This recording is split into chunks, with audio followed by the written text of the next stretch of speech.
عزیزان ملت اسلامیہ، ایک سوال پیدا ہوتا ہے۔ پوچھنے والے پوچھتے ہیں کہ حضرت صرف عورتوں کو ہی پردے و حجاب کا حکم کیوں دیا گیا؟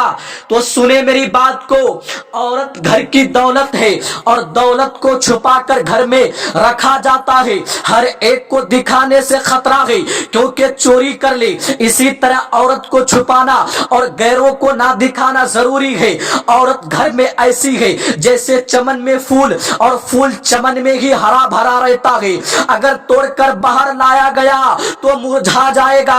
اسی طرح عورت کا چمن، اس کا گھر، اس کے بال بچے ہیں، اس کو بلا وجہ باہر نہ لاؤ ورنہ مرجھا جائے گی۔ عورت کا دل نہایت نازک ہے، نازک، بہت جلد ہر طرح کا اثر قبول کر لیتا ہے، اس لیے اس کو کچی شیشیاں فرمایا گیا۔ میرے پیارو، میری بات کو توجہ کے ساتھ سنو، اسلام کی شہزادیاں میں میری بات کو سنے۔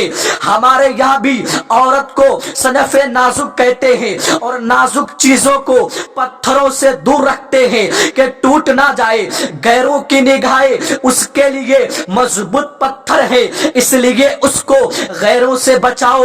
میرے دوستو، میری بات کو سنے، عورت اپنے شوہر اور اپنے باپ دادا بلکہ سارے خاندان کی عزت و آبرو ہے، اور اس کی مثال سفید کپڑے کی سی ہے۔ سفید کپڑے پر معمولی سی داغ دھبا دور سے چمکتا ہے اور غیروں کی نگاہیں اس کے لیے ایک بدنما داغ ہے، اس لیے اس کو ان دھبوں سے دور رکھو۔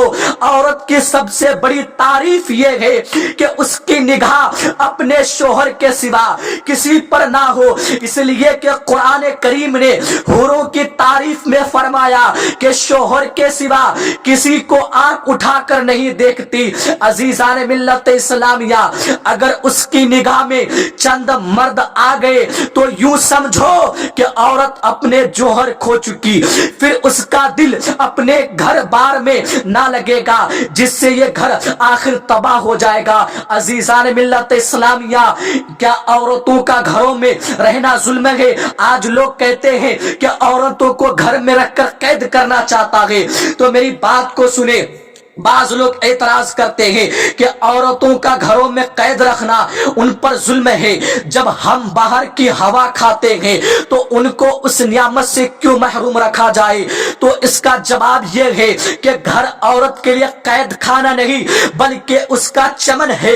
گھر کاروبار اور اپنے بال بچوں کو دیکھ کر وہ ایسی خوش رہتی ہے جیسے چمن میں بلبل۔ گھر میں رکھنا اس پر ظلم نہیں بلکہ عزت و عظمت کی حفاظت ہے۔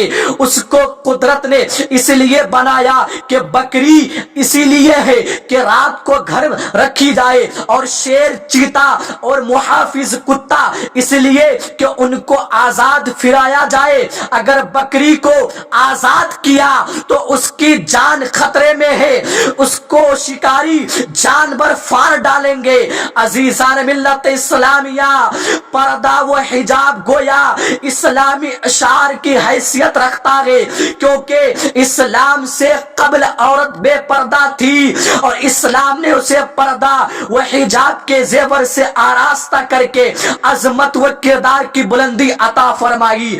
جیسا کہ فرمانے رب تبارک و تعالی ہے کہ عورتوں گھر میں ٹھہری رہو اور بے پردہ نہ رہو، جیسی اگلی جہالت کی بے پردگی۔ عزیزان ملت اسلامیہ، میں اسلام کی شہزادیوں سے کہنا چاہتا ہوں کہ تمہاری عزت و آبرو پردہ کے پیچھے ہی ہے۔